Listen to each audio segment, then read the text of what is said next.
I think, is the most tragic demise of our country that we've ever seen witness coming out of a presidential, or just a president and a vice president in this country's history.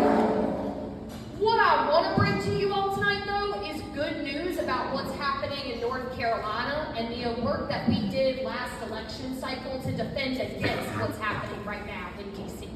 Attorney General Jeff Jackson being able to be in the position that he's in right now, enabling us to fight back against the Trump administration through actions of executive orders, ones that we've already seen and we know are unconstitutional. Jeff Jackson was one of the first attorney generals to sue over the executive order against birthright citizenship.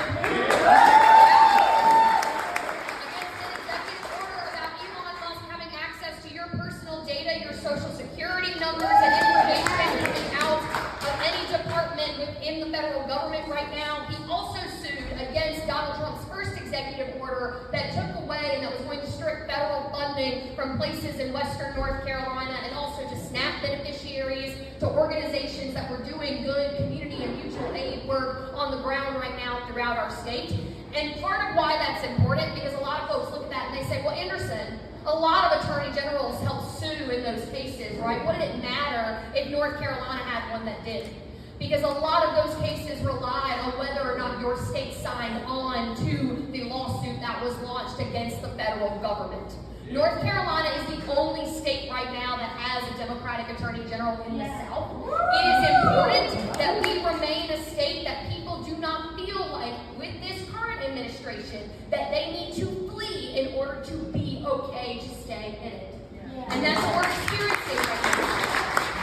So I bring you all that as something good that's happening. The second thing is I bring you all what the hell are we doing about what's going on right now.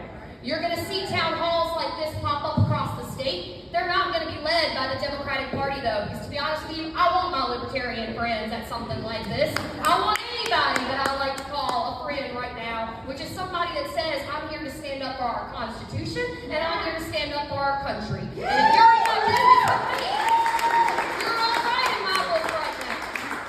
And I'll be honest with y'all, to my Democrats in this room, there are going to be a lot of people that are coming around to the fact that they may have voted the wrong way in this last election cycle.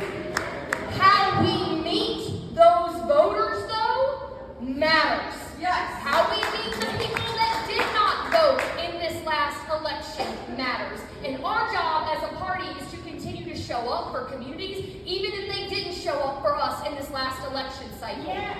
We cannot organize people that we don't love. And we're not a party that hates people. And I'll be honest with y'all, I've heard a lot of folks talking in a way that I would not advise anybody to about folks that did not vote our way.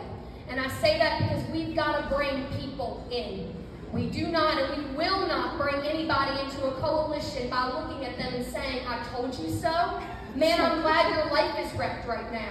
I'm glad you lost your job because you voted for that, didn't you?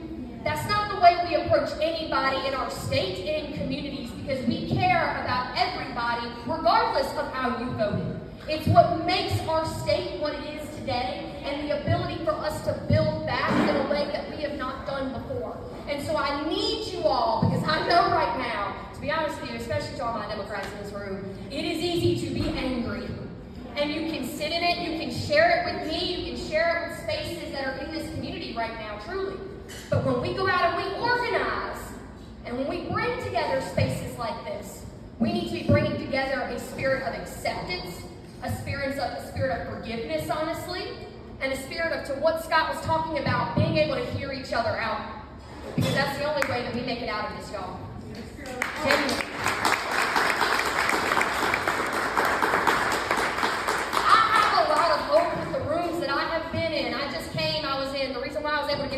Macon County yesterday in front of a room full of 60 people that were like, man, half of them were first timers that had never been out at a community meeting before, and they're fed up. I've been in McDowell County and Clayton County, a lot in western North Carolina. I've been out in Edgecombe County in the east. We've been out in Dare and Brunswick and Wilmington and New Hanover counties. I mean, we're seeing the energy all across this state from people that are ready to make sure that we've got elected officials who aren't afraid to show up and stand up in rooms like this. Yeah. Because if you are an elected official,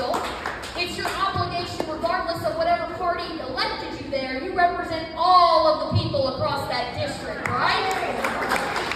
And I don't know about y'all, but I'm ready to elect more public servants into office this upcoming year, people that actually care about the folks of their district than we have right now sitting in Washington, D.C., and quite frankly, in our state capital on our behalf.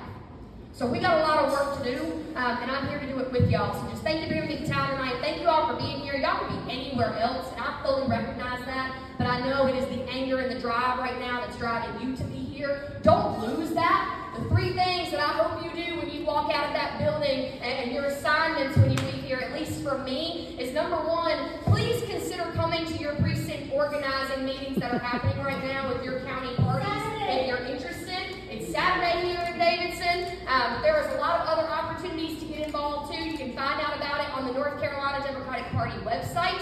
The second thing, if you all are afraid of calling your representatives, there is a really easy website called 5 Calls. You can email, you can text, but if you are somebody who is new to this space before and you have never done any political organizing and you're like, Anderson, it kind of makes me a little jittery, that's okay. 5 Calls is a great starting off point to get involved, and I know that Scott Huffman will tell you all, or send out a wrap-up email that will include that afterwards in it to anybody that signed up here tonight and that joined us for it. But 5 Calls is really easy to look up. And then the third thing that I would hope that you do, go ahead and ask every single person that you interact with in your life where you registered to vote. Yes. You'd be surprised. I'll be honest with you, you will. And the number one reason why we lost this election cycle is because, not to just necessarily Donald Trump, it was because we lost it to the couch. And we need to make sure that people in our lives understand what Democrats and what people, elected officials, are doing or not doing for them right now to motivate them to get off this thing that we are seeing up here right now in the next election cycle. And I know that what people are experiencing right now in D.C. will, but we have so much more potential to draw people to a local level, especially in 2025, where we have municipal races across the state of North Carolina that folks can also run for office. If you're here and you're pissed off, good. Take the next step and get involved and make yourself part of that process if you can. So that was technically 4 things instead of 3. But thank you so much for being here. I really appreciate everybody.